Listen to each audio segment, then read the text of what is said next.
Good afternoon. I'd like to thank the organizers, the hosts, for the opportunity to speak to you about implementation in complex systems.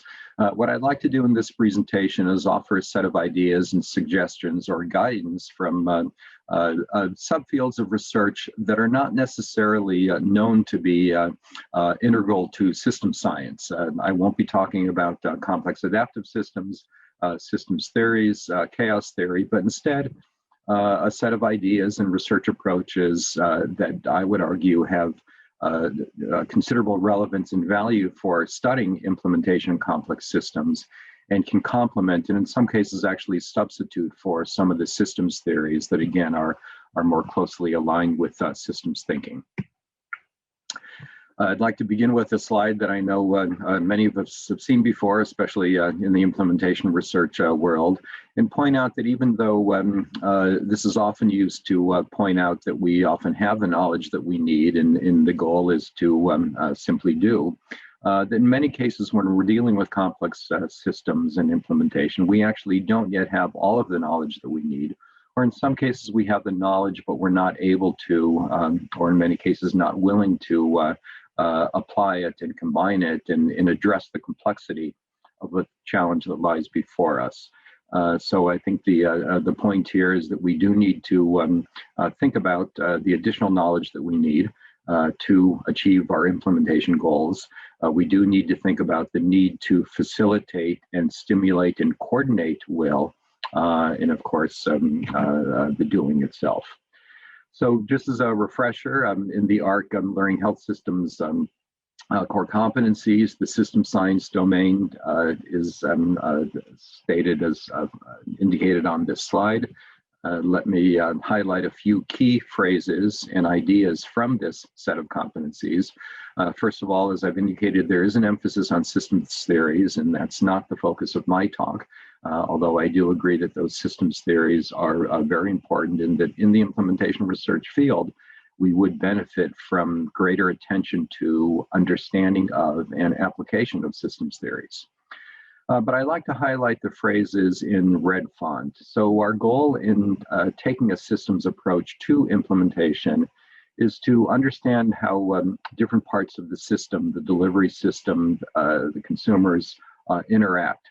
I'll show in a subsequent slide the phrase, the sum is greater than the whole is greater than the sum of the parts. And I think that certainly is a key phrase and concept in the application of systems thinking.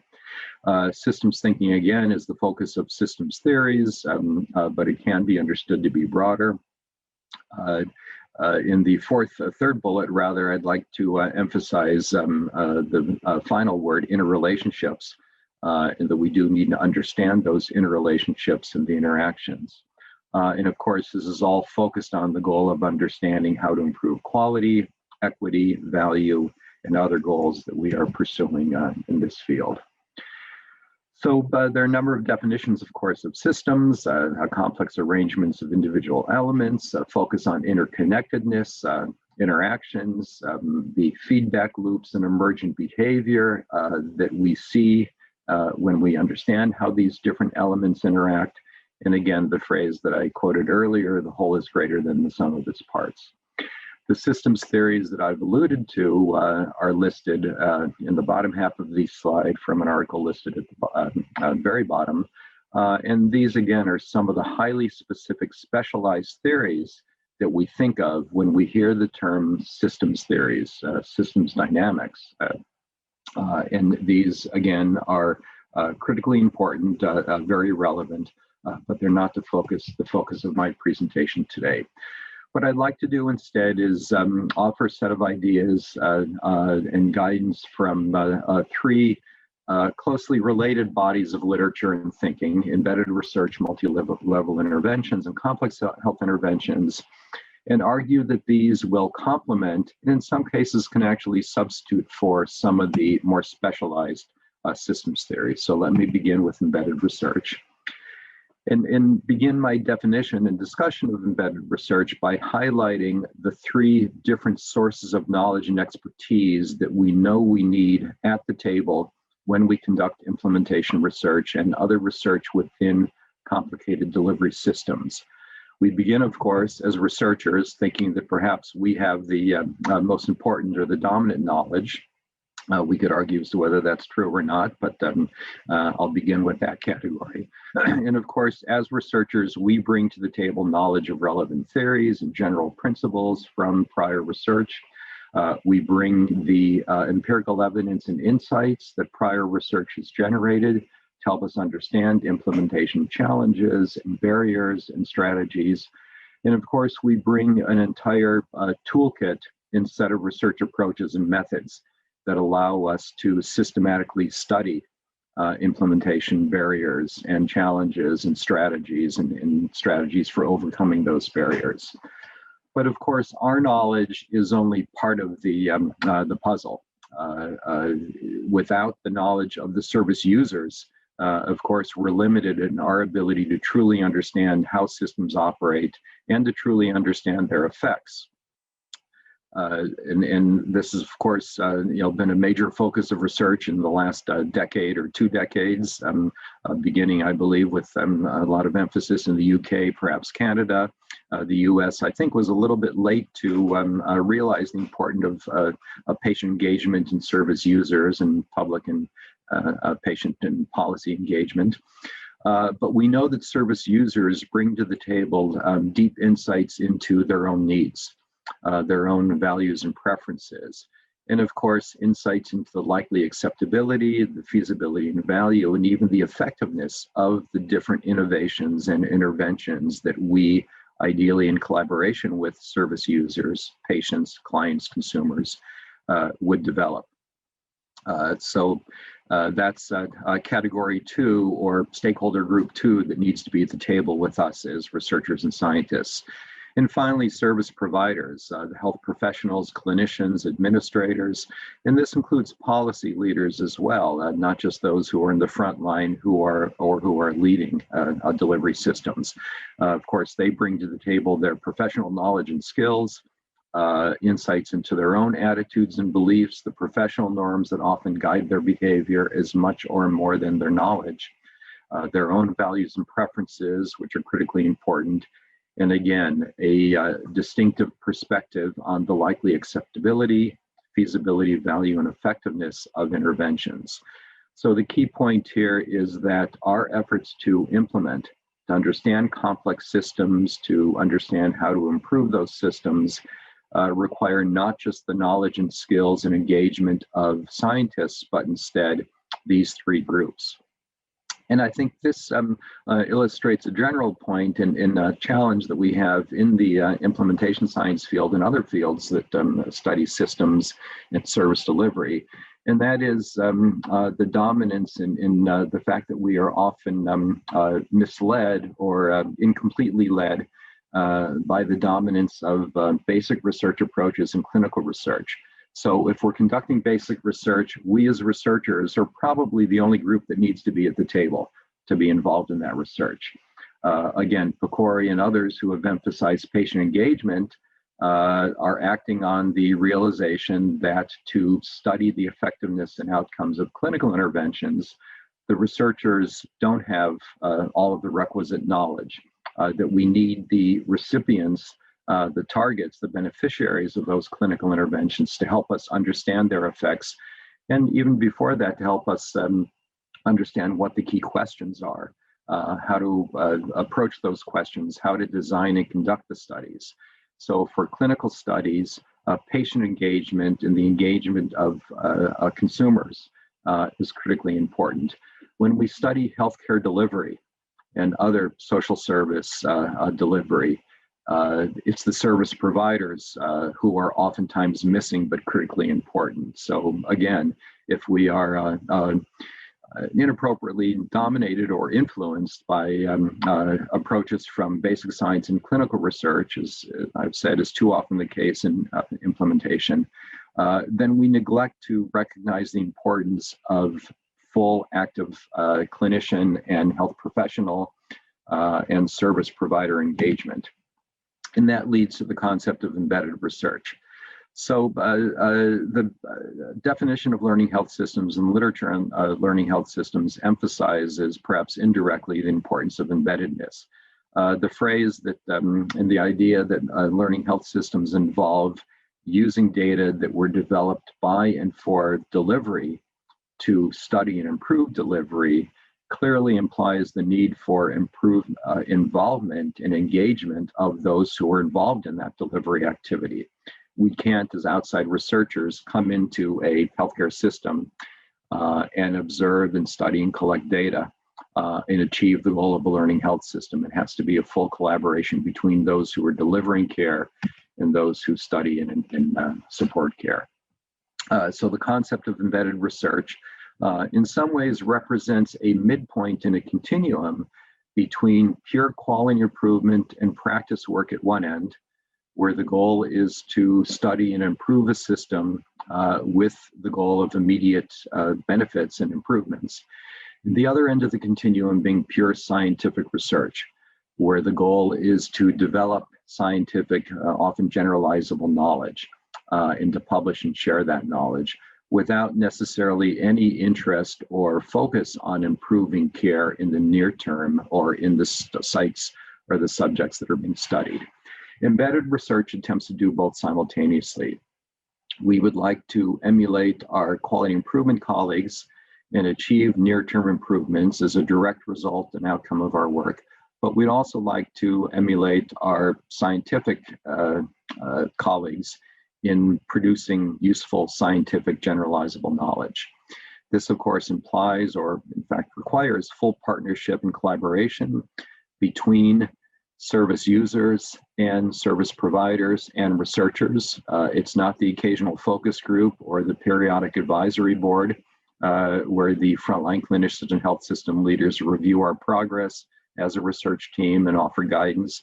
They need to be active members of the research team, involved at every step of the way.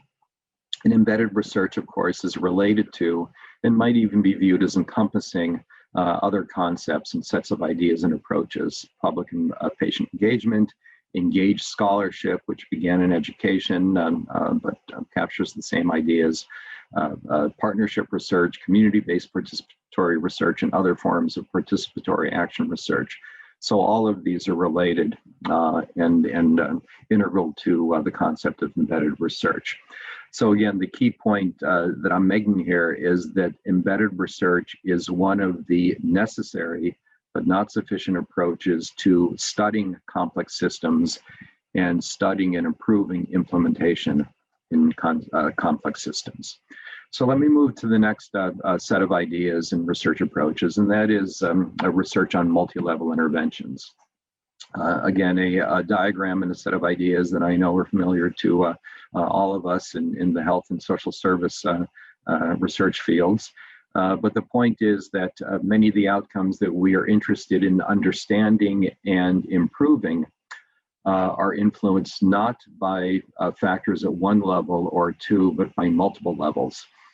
In the socio-ecological model captures this quite nicely and points out that the kinds of outcomes that we are interested in as implementation researchers tend to have influences that occur at the point of care. Those are patient influences as well as individual health professionals. There are team and microsystem factors moving up a level to the organization and then the system, a set of additional factors that influence those ultimate patient and consumer outcomes or client outcomes. And then looking outside the organization to professional norms, to consumer and businesses and others in the local region. And then moving up a level to national and even international regulations. And the contrast here, of course, is to what we often view as 1950s medicine, where we had an individual physician working from his or her, and in the case of the 1950s, of course, primarily his own knowledge and training and views, combined with what was too often a somewhat passive patient. And that was the extent of the influence. Insurance companies would reimburse, hospitals would allow physicians to admit and practice in a way that they deemed relevant, and there were relatively few outside influences or relatively modest strength of influence from these other factors. But again, we're no longer in the 1950s, and things are much more complicated for us, and we do need to fully embrace the socioecological model in understanding how to study, understand, and ultimately improve client outcomes. So why do we need multi-level interventions? I think it's obvious from the previous slide and my comments, but this is a list of some of the key issues for which multi-level interventions are critically important. And the version of the onion on the left is slightly different from the previous version, but again, captures this idea of nested levels of influence. So for implementation, and as we look back on the history of implementation research over the past 10, 20, 30 years, I often characterize our implementation efforts, especially as researchers, as too little, too late. We will often identify 1, 2, or perhaps even 3 key barriers to implementation. We will deploy implementation strategies or combinations of strategies that address 2 or 3 of those barriers. And oftentimes we are doing so in multi-million-dollar, multi-year studies that involve a considerable amount of effort and cost. There is often some impact, but again, too little, too late. And back in the 1970s, the dominant finding, I would argue, from many of the studies of what at the time we called changing physician behavior, presented the finding that we did manage to improve intervention physicians' attitudes or knowledge or skill, but their clinical practices didn't change, again, because we were addressing only 1 or 2 barriers at 1 or 2 levels, but leaving many others unchanged. The image that I often have in mind when I think about this and the issue of multiple barriers and the need for multiple strategies is to view efforts to change professional practices as akin to pushing a large boulder up a hill. And not only is it very heavy and difficult to push, but in fact, that boulder is often attached by a number of ropes and chains and bars that are holding it in place. If we deploy a 2 or 3 component intervention that manages to loosen or eliminate 2 or 3 of those ropes and chains, but others remain, that boulder ain't moving, as they say.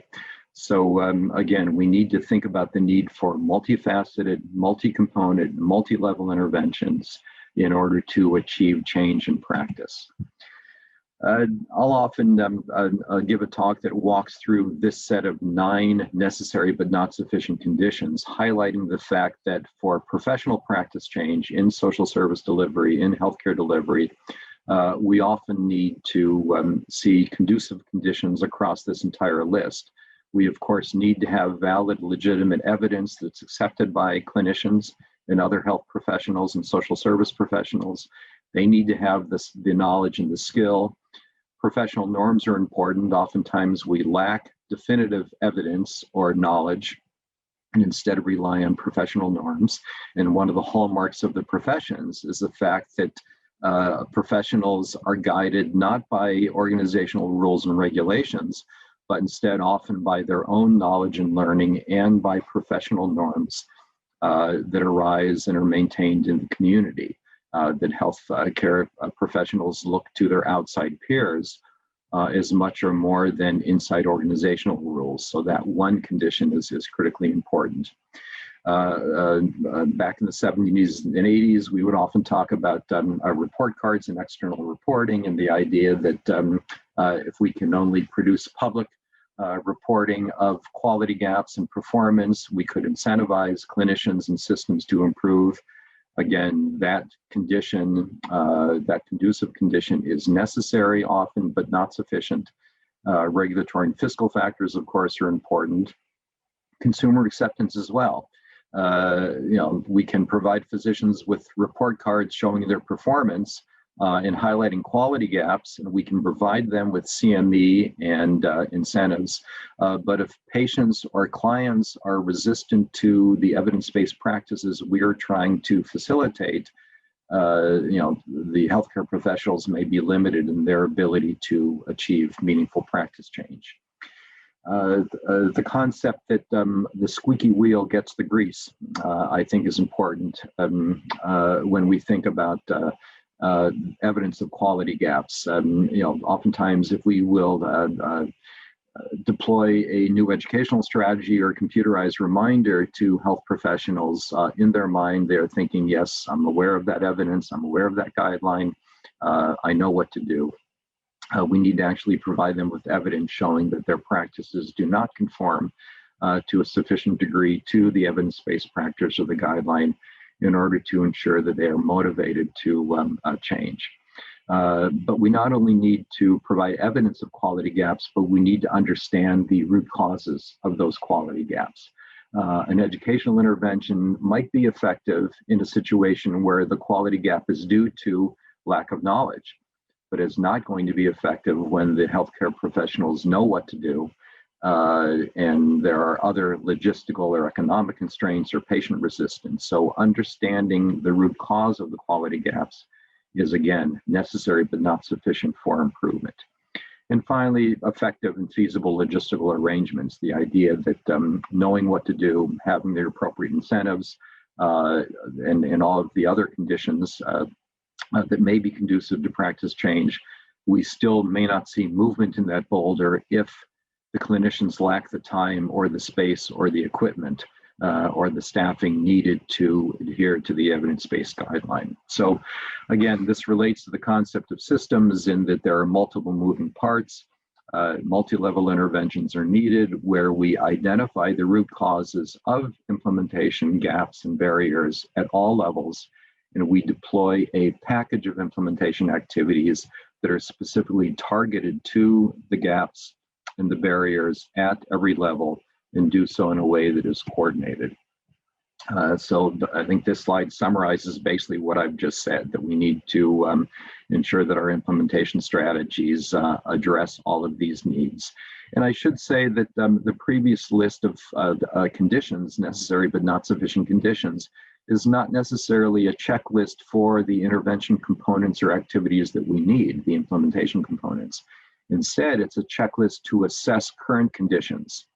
And if current conditions on one or more of those items are already conducive and supportive, we don't need to deploy new implementation strategies. It's a form of, a checklist for a needs assessment to identify the problematic conditions and to, again, design and deploy the intervention activities, the implementation activities to address those conditions that are not yet conducive. So just a couple more comments about multi-level interventions before I move to the third and final set of ideas, and that is that interest in multi-level interventions and MLI research has increased significantly over the last 10 years or so. NCI, in many ways, within the NIH, has been at the forefront of this effort. It hosted a large conference in March 2011 to talk about multi-level interventions across different phases of cancer care, the cancer care continuum. The results of that conference are written up in a still widely used and quite valuable and timely monograph of the special issue of the Journal of the National Cancer Institute that I would encourage you all to take a look at. I spent a year on an IPA at NCI a couple of years ago, working with Erica Breslau and others to design a multi-level interventions training institute, similar to TIDERC, and some of the other training institutes that NCI has hosted in implementation research, but in this case with a focus on multi-level interventions. We delivered that program through virtual distance means last year, and we're now about 1/3 of the way through the 2021 version. So that's, again, another example of increased interest and attention to multi-level interventions. I should say we trained 50 trainees last year and another 50 this year, and there has been considerable interest. The NHLBI recognizes and has also invested effort in understanding and stimulating interest in multi-level interventions through the workshop and other efforts. And then at the bottom of this slide is just a short list, a subset of the many funding announcements that in many cases explicitly mention multi-level interventions in the titles. In many other cases, they mention multi-level interventions as an area of interest within the body of the funding announcement. But again, this is a subset, a small list of some of the funding announcements and examples of interest in multi-level interventions. So let me move to my final set of ideas and approaches that I would assert are directly relevant to and valuable for understanding complex systems and implementation in complex systems in a way that complements and can often substitute for the use of the more specialized systems theories. And that is an emerging and rapidly growing set of ideas and activity focused on understanding and studying and guiding the design and use of complex health interventions. So let me begin by stepping back and talking a little bit about what we as researchers in implementation and other fields of health-related research are trying to accomplish or trying to contribute. And oftentimes our research is meant to answer policy leaders and practice leaders' questions. Oftentimes they're interested in understanding whether an innovative treatment or approach works or if it's effective. In the case of drugs, the FDA would like to know whether a new experimental drug should be approved. Insurance companies would like to know if it should be funded and promoted. Regulators often would like to know if it should be mandated, or health system leaders would like to know if a new healthcare delivery model should be rolled out system-wide. P&T committees, of course, would like to know if new drugs should be included in the formulary. And even when we think about individual clinicians and healthcare professionals, oftentimes they too have in their mind the simple question, is this effective? They'd like to know if they should use the intervention. So as researchers, in trying to answer the effectiveness question, we will often conduct a standard RCT, and we ask our data whether outcomes differ for the intervention group versus those in the usual care group, or in the case of comparative effectiveness research, are outcomes better for intervention A versus B. We often have the sample size and the ability and the need, of course, to understand subgroup differences and contextual influences to understand whether there are certain features of the intervention targets or subjects, as well as the settings that influence outcomes. And again, an RCT is typically the go-to gold standard method, but the focus of this kind of research is on impact and outcomes. Do outcomes differ?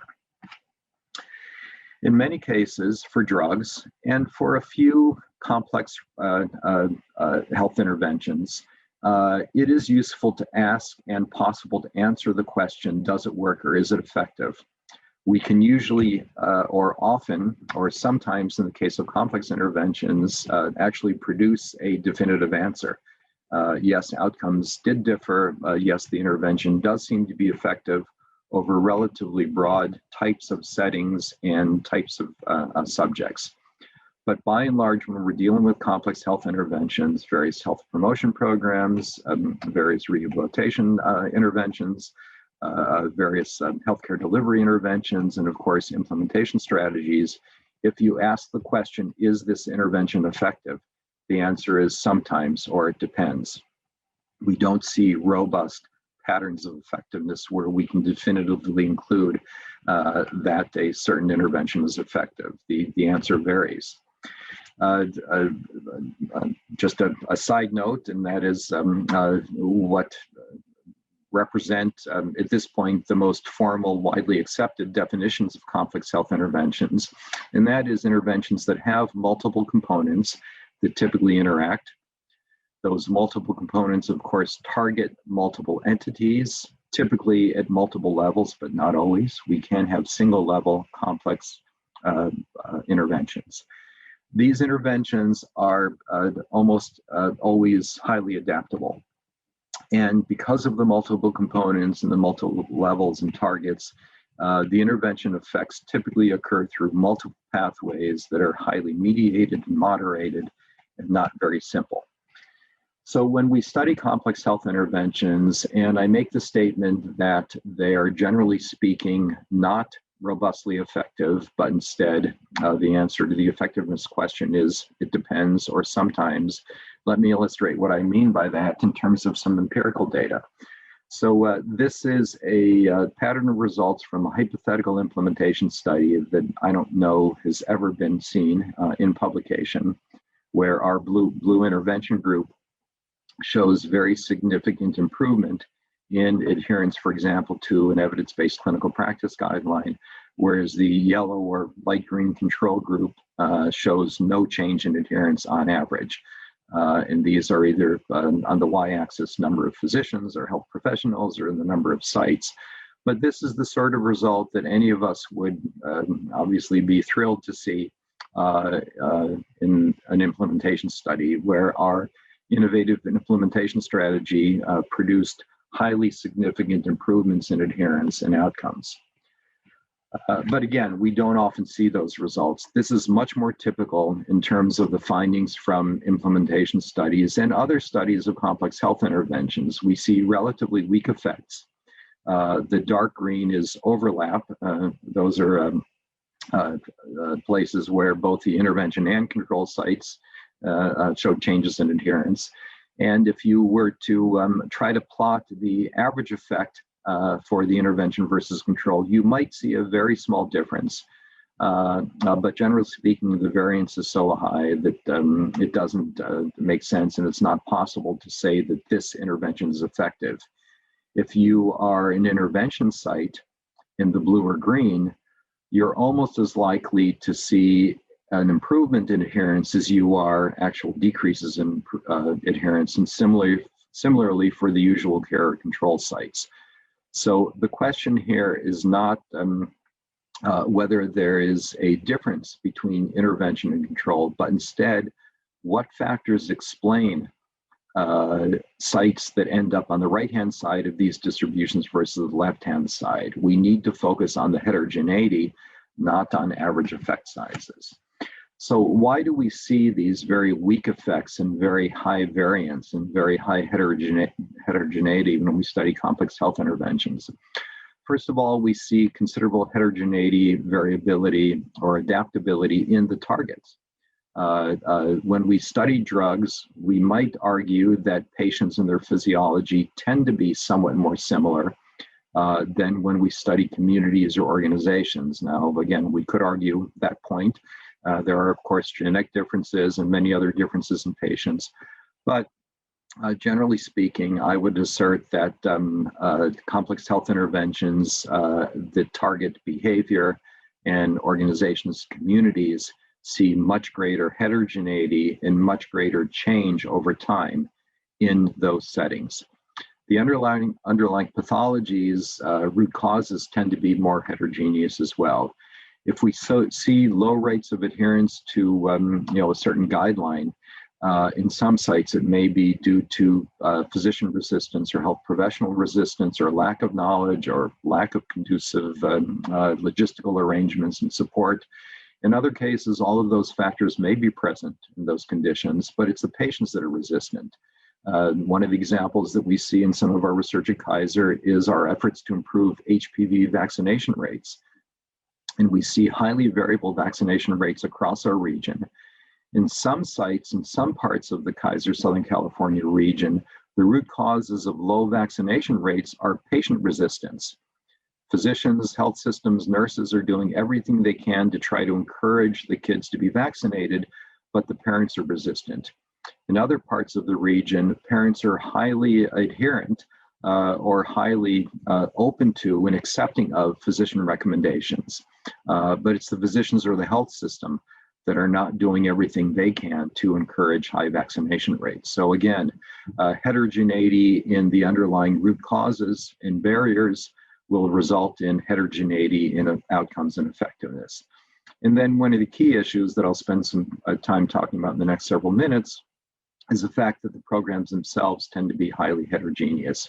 If we are studying a drug, that drug comes in the same chemical formulation from every factory over time.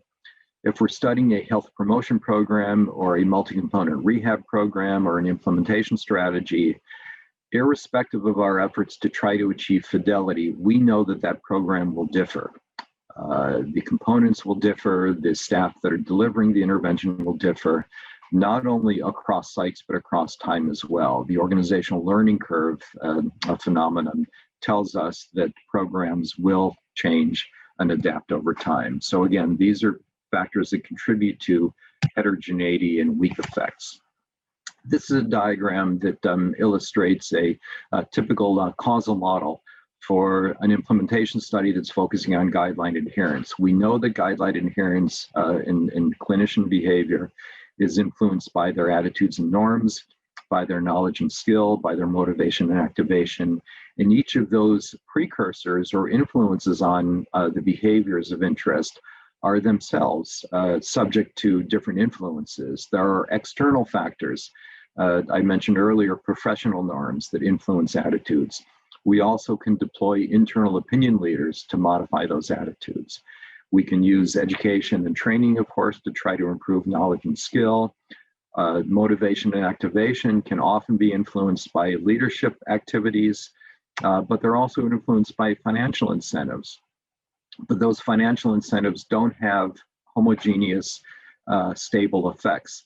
The financial incentive or the effect of a $20,000 bonus for a new family physician fresh out of training with a $150,000 a year income, the effect of that incentive on his or her efforts to improve guideline adherence, of course, is likely to be much greater than the effect of that $20,000 bonus on a surgeon whose income is in the $500,000 and up range, and who is older and more established, and unfortunately doesn't pay much attention to patient satisfaction scores and other sorts of factors that lead to bonuses. So again, we have complicated causal chains and causal effects with different mediation and moderation, different external contextual influences. And this is the sort of scenario that we often are trying to study and change as implementation researchers. So what do we do with this? We know that complex health interventions can be modified and tailored. We know, again, that they will be, irrespective of our efforts to achieve fidelity, but more importantly, they should be tailored. They should be adapted and tailored to local circumstances. Oftentimes I'll use the phrase adaptation happens. And to me, that means that we should not be ignoring adaptation or trying to suppress it and trying to achieve high rates of fidelity to a manualized intervention, but instead we should be embracing adaptation and tailoring. We should be studying it, and ultimately we should be guiding adaptation and tailoring. The complex causal links and pathways that I'd illustrated in an earlier slide, to me, are akin to the game of mousetrap, which many of you who are in my generation may remember playing. And it's basically a set of causal links in a long causal chain where we drop the marble at the beginning and we watch it, the mechanism play out, and hope at the end that the trap falls on the mouse. If we were to conduct a typical clinical trial and focus only on dropping the ball in the beginning, and then focusing only on running to the end and looking at the trap, and half the time the trap falls and half the time doesn't, we don't have much to go on by way of trying to improve effectiveness. We need to study the causal pathways and the mechanisms of effect. We need to recognize the heterogeneity and the adaptability. This has a number of important implications for us as researchers, one of which is that the concept of a manualized intervention, which lays out the steps of the intervention in fine detail, does not allow for adaptation and tailoring, and often can be counterproductive. But the concept of core components, as it's often understood, which is again a set of very specific activities, again can be counterproductive. And the alternative that's offered by the complex health interventions literature is the concepts of core functions and forms.